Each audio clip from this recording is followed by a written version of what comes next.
Hello बच्चा party, कैसे हो आप लोग? मजे में? तो चलो फिर से हम लोग आज आपके साथ में जुड़े सीबीएसई क्लास 9 के वीडियो के साथ में। हम कंटिन्यू साइंस पढ़ रहे हैं और इसके अंदर में हम चैप्टर 4 डिस्कस कर रहे हैं, जिसका नाम चैप्टर का अगर बात करोगे, हमने चैप्टर में बहुत सारी चीजें से पहले डिस्कस कर चुके हैं। चैप्टर का नाम था स्ट्रक्चर ऑफ द एटम और इसके अंदर में हमने इससे पहले के लेक्चर में क्या होता है प्रोटॉन्स, प्रोटॉन्स की कैसी डिस्कवरी हुई, क्या होता है इलेक्ट्रॉन्स, इलेक्ट्रॉन की डिस्कवरी किस तरीके से हुई, इन सब चीजों के बारे में हमने डिस्कस कर चुके हैं। जैसे प्रोटॉन की डिस्कवरी अगर बात करें तो प्रोटॉन की डिस्कवरी जो हुई थी, तो अगर बात करते हो तो डिस्चार्ज ट्यूब होता है, तो डिस्चार्ज ट्यूब के मदद से क्या किया गया था, प्रोटॉन और इलेक्ट्रॉन की क्या हुई थी, डिस्कवरी हुई थी। क्योंकि हमने क्या किए थे, जब प्रोटॉन की डिस्कवरी के समय अगर बात करते हो, जे थॉमसन सर वगैरह दुनिया भर के साइंटिस्ट लोगों ने इसके ऊपर में एक्सपेरिमेंट किए और उन्होंने कैथोड रे ट्यूब का क्या किया था, यूज किया था। जब इलेक्ट्रॉन की डिस्कवरी, गोल्डस्टेन वगैरह ने जब इलेक्ट्रॉन की डिस्कवरी हुई, उस समय पर कैथोड रे ट्यूब का क्या किया गया था, यूज किया गया था। और जब प्रोटॉन की डिस्कवरी हुई, उस समय पर एनोड रे ट्यूब का क्या किया गया था, यूज किया गया था। ये सब चीजें हम पहले के लेक्चर में क्या कर चुके हैं, पढ़ चुके हैं। हमने ये भी पढ़ लिया कि एटम का एक्चुअल स्ट्रक्चर किस प्रकार से होता है। बहुत सारे साइंटिस्ट लोगों ने अपने अपने थ्योरीज बताई, अपने अपने चीजें बताए, अपने अपने लॉज बताए और हमको समझाने का प्रयास किया कि ऐसा कुछ होता होगा एटम। थॉमसन सर ने किए, थॉमसन सर के बाद में रुदरफोर्ड सर है, रुदरफोर्ड सर ने किए। उसके बाद में अगर बात करते हो तो कंप्लीटली फाइनली हमको क्लियर जो मॉडल एक्चुअल किस प्रकार से एटम का मॉडल होता होगा, ये बोहर सर ने बताया, नील बोहर सर ने पोस्टुलेट किए और उन्होंने डिस्ट्रीब्यूशन ऑफ इलेक्ट्रॉन्स, प्रोटॉन्स के बारे में सारी चीजें हमको बताए। लेकिन एक सवाल उठता है कि जनरली न्यूट्रॉन की कैसे डिस्कवरी हुई होगी, किस तरीके से न्यूट्रॉन्स आए होंगे, ये सब चीजें, ये एक सवाल था, ये किसी को इस समय तक अभी नहीं मालूम है। तो अब न्यूट्रॉन क्या होता है उसके बारे में हम आज डिस्कस करने वाले हैं। ये तकरीबन 1932 के अंदर में इसकी डिस्कवरी हुई थी। चैडविक सर थे, उन्होंने क्या किए थे, इसकी डिस्कवरी किए थे कब, 1932 में। 1932 तक के हमको नहीं मालूम था कि कुछ ऐसा तीसरे तरीके का भी पार्टिकल्स एटम में हो सकता है।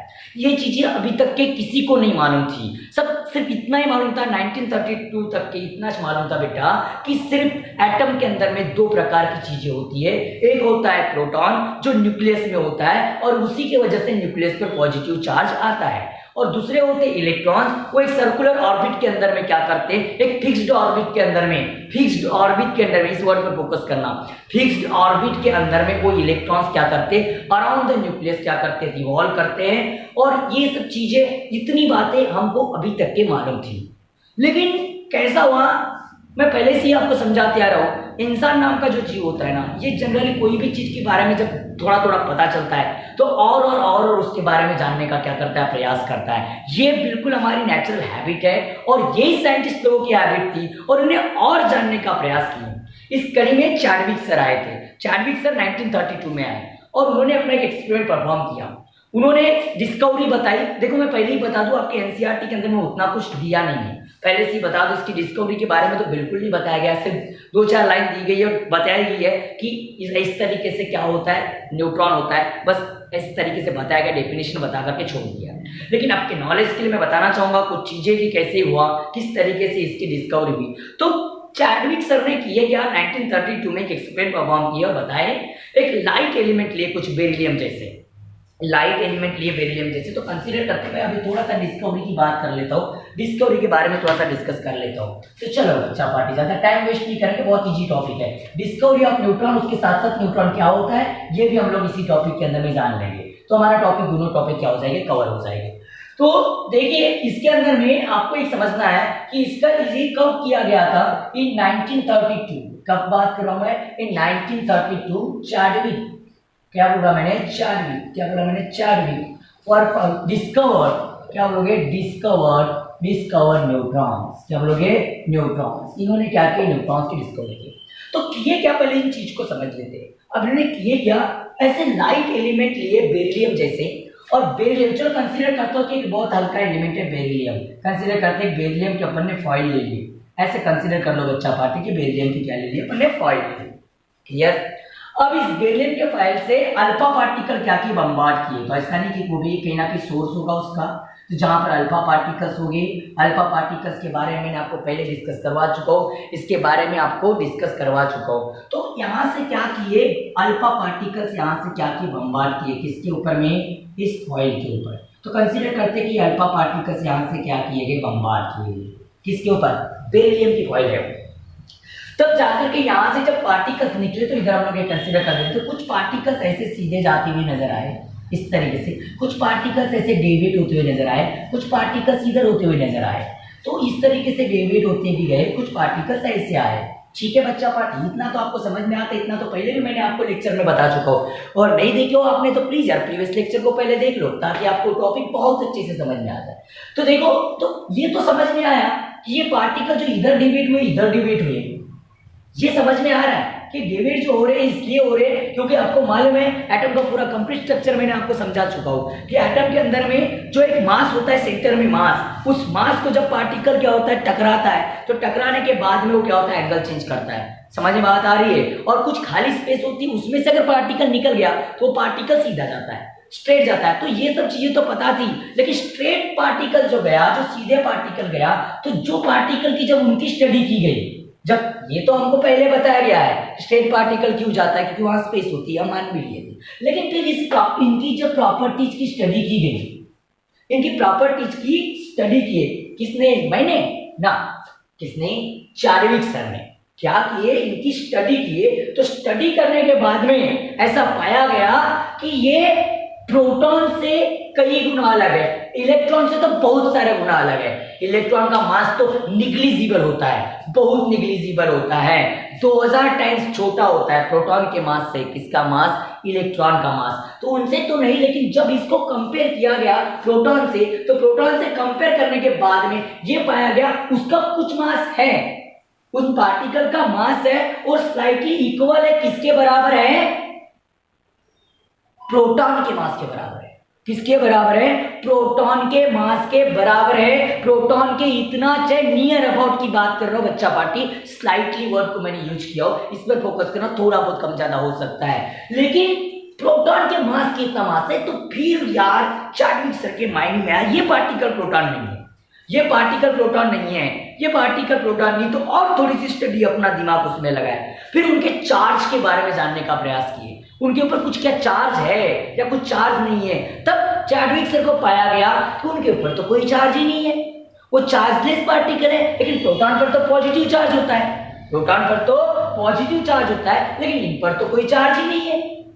तो फिर एकदम से क्लियर हो गया कि प्रोटॉन के अंदर में दो तो सब एटॉमिक पार्टिकल हमको मालूम है कि प्रोटॉन और इलेक्ट्रॉन, प्रोटॉन पर पॉजिटिव चार्ज, इलेक्ट्रॉन पर नेगेटिव चार्ज। लेकिन चार्विक सर ने बताया इन दोनों के अलावा तीसरा भी एक सब एटॉमिक पार्टिकल होता है, और वह पार्टिकल न्यूक्लियस में प्रेजेंट होता है, किसके साथ, प्रोटॉन के साथ। और इसलिए जो सेंटर था उसका मास इतना ज्यादा था, क्योंकि उसमें मास दोनों का होता है, प्रोटॉन का भी मास होता है और इलेक्ट्रॉन का भी मास होता है। बस एक ही चीज है, उनके ऊपर कोई चार्ज नहीं होता।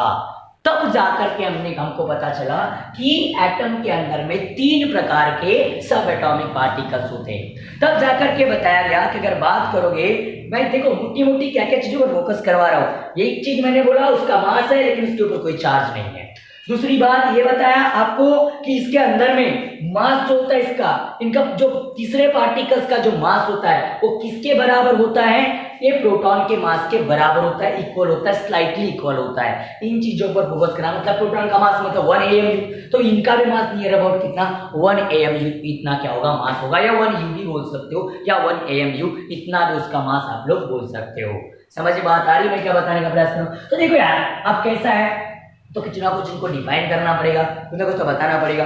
तो हम ऐसा डिफाइन कर सकते हैं, neutrons may be defined as, neutrons may be defined as, मैं मे बी वर्ड को यूज कर रहा हूं, may be defined as, may be defined as, neutrons may be defined as. कैसे डिफाइन करोगे, दैट अगर बात करोगे दैट सब एटॉमिक पार्टिकल, ऐसे subatomic particle, that subatomic particle, subatomic particles क्या बोलोगे, दैट सब एटॉमिक पार्टिकल्स और fundamental particles, उनको क्या बोल सकते हो, आर में क्या बोल सकते हो, फंडामेंटल पार्टिकल्स। फंडामेंटल पार्टिकल्स एक बेसिक पार्टिकल है, बिल्कुल इंपॉर्टेंट पार्टिकल जो हमेशा प्रेजेंट रहेगा। बस न्यूट्रॉन की अगर बात करें, एक ही एलिमेंट है दुनिया में जिसके न्यूक्लियस में न्यूट्रॉन एब्सेंट होता है, एक ही एलिमेंट, कुछ उसके एटम, जो ऐसे कुछ एलिमेंट के एटम, जैसे ओनली वन हाइड्रोजन, हाइड्रोजन का एक आइसोटोपिक फॉर्म है H1 वाला, वही एक हाइड्रोजन का फॉर्म है और वही बहुत ज्यादा मात्रा में इन्वायरमेंट में पाया जाता है कि जिसके न्यूक्लियस के अंदर में न्यूट्रॉन एब्सेंट है। हाइड्रोजन ओनली, क्या बोला मैंने, हाइड्रोजन के एटम, लेकिन हाइड्रोजन के कुछ एटम में न्यूट्रॉन है,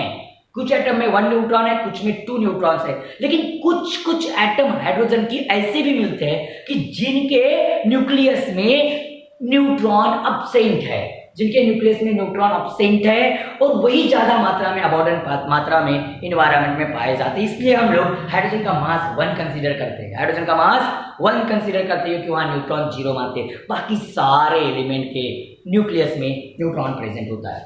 ठीक है, तो हम ऐसा फंडामेंटल पार्टिकल बोल सकते हैं which carries no charge, which carries no charge, जिसके ऊपर कोई चार्ज नहीं है, विच कैरीज नो चार्ज, इसके ऊपर में कोई चार्ज नहीं होगा, chargeless, that is it is neutral, that is it is क्या बोलोगे, इट इज न्यूट्रल, और न्यूट्रल है इसलिए इसको न्यूट्रॉन बोला गया, इसलिए क्या बोला गया, न्यूट्रॉन बोला गया, but has a mass, but has mass, but has mass slightly equal to, slightly equal किसके बराबर होता है, तो अगर बात करो बेटा मास नियरली बोलो या स्लाइटली बोलो, चलो मैं नियरली को यूज करता हूँ, नियरली इक्वल, क्या बोलोगे, nearly equal, nearly equal to mass of proton, mass of proton किसके बराबर, प्रोटॉन के मास के बराबर, मतलब दैट इज 1 AMU, या फिर U भी बोल सकते हो, कोई प्रॉब्लम वाली बात नहीं, 1 AMU बोलो या U बोलो, इतने मास के बराबर इसका क्या होता है, मास होता है बच्चा पार्टी। तो उम्मीद करो ये चीज, ये डेफिनेशन आपको समझ रही है। और भी कुछ चीज हम इसको और में और भी डिफाइन कर सकते हैं, और में इसको कैसे डिफाइन कर सकते हैं, और में हम ऐसे भी डिफाइन कर सकते हैं कि कैसे डिफाइन कर सकते हैं, द चार्जलेस पार्टिकल्स, क्या बोल सकते हैं हम लोग, द चार्जलेस पार्टिकल्स, ऐसा ही बोल सकते हैं, उनके ऊपर कोई चार्ज नहीं है, तो हम ऐसा भी डेफिनेशन बना सकते हैं, द चार्जलेस पार्टिकल्स, क्या बोल सकते हैं, द चार्जलेस पार्टिकल्स या सब एटॉमिक पार्टिकल्स बोल दो, चार्जलेस सब एटॉमिक पार्टिकल्स, सब एटॉमिक पार्टिकल्स, क्योंकि एटम के 3 सब एटॉमिक पार्टिकल्स है ना, तो द चार्जलेस सब एटॉमिक पार्टिकल्स प्रेजेंट, क्या बोलोगे, प्रेजेंट इन द न्यूक्लियस, क्या बोलोगे, प्रेजेंट इन द न्यूक्लियस, के ये कहां पाए गए, न्यूक्लियस में पाए गए, फिर और स्टडी की गई ना, तो देखा गया एटम के न्यूक्लियस में पाए जा रहे हैं, तो present in the nucleus of an atom of element, of an atom of element, of an element directly कुछ बच्चे लिखते हैं, लेकिन एलिमेंट बहुत सारे एटम से मिलकर बना है, और उन एटम के अंदर में क्या है, एटम के अंदर में क्या है, न्यूट्रॉन्स है, इसलिए बोला कि of an atoms of element, क्या बोलोगे, of an atoms of elements, क्या बोलेंगे, of an atoms of elements are called as, हम उनको बोल सकते हैं, क्या बोल सकते हैं, आर कॉल्ड एज, क्या बोलेंगे बेटा उनको, न्यूट्रॉन्स बोलेंगे, क्या बोलेंगे उनको, न्यूट्रॉन्स, और it is denoted by N, it is denoted by, अपने एनसीईआरटी की बुक में स्मॉल एन बोला है, इनके लिए एक्चुअली कैपिटल एन से रिप्रेजेंट करना चाहिए था, पर एनसीईआरटी ने स्मॉल एन दिया है, तो चलो हम भी स्मॉल एन से रिप्रेजेंट करें, है ना, एक्चुअली वो कैपिटल एन से रिप्रेजेंट करना चाहिए उसको, लेकिन स्मॉल एन बोला है तो अपन स्मॉल एन से उसको क्या करेंगे, रिप्रेजेंट करेंगे। ओके बच्चा पार्टी, एक ना चीज, जैसे आपको मालूम है, अगर मान के चलो कि एग्जांपल में बात करता हूं, इसको कैलकुलेट कैसे करोगे, तो आपको मैंने इनको कैलकुलेट करने का एक फार्मूला आपको एटॉमिक मास का बताया था, A इज इक्वल टू क्या होता है, P प्लस एन होता है, P प्लस एन, तो अपन स्मॉल एन लेंगे यहाँ भी हम, P प्लस एन, तो आपको n निकालना है, तो n निकालते समय A माइनस P कर दो, तो आपको न्यूट्रॉन्स कितने प्रेजेंट होते हैं आपको पता चलेगा। इसके लिए आपको एटॉमिक मास नंबर मालूम होना चाहिए, एटॉमिक मास नंबर मालूम है, प्रोटॉन में से माइनस कर दो, जितने भी बचेंगे उतने उसके नंबर्स होंगे उसके न्यूक्लियस के अंदर में। तो उम्मीद करो कि ये चीज आपको समझ में आ रही है और आपको समझ गई होगी, क्लियर हो गई होगी, ये इसमें आप लोगों से उम्मीद रखता हूँ। तो ले लो इसका स्क्रीनशॉट, ले लो फटाक से, और टाइम आपके पास में, स्क्रीनशॉट ले लो इसका, ले लियोगे स्क्रीनशॉट, तो ठीक है बच्चा पार्टी, ये चीज आपको क्लियर हो गई। तो आज के लेक्चर में सिर्फ इतना ही, आगे बस इस चैप्टर के अंदर में आइसोटॉप्स बचा है, आइसोटॉप्स के बारे में डिस्कस करना है, और आइसोबार के बारे में, आइसोटॉप्स, आइसोबार्स, ये इतनी चीजें चैप्टर में बची है जो कि मैं आपको नेक्स्ट लेक्चर में पूरी तरीके से क्लियर करवा दूंगा। तब तक के लिए tata bye bye, take care, सेहत का ख्याल रखो और जम के पढ़ाई करो, हार्ड वर्क करो, हार्ड वर्क, इतना हार्ड वर्क करो कि बिल्कुल हमको सफलता हमारे और एक एक कदम क्या है, नजदीक आए। ओके बच्चा party, thank you for watching this video, bye bye.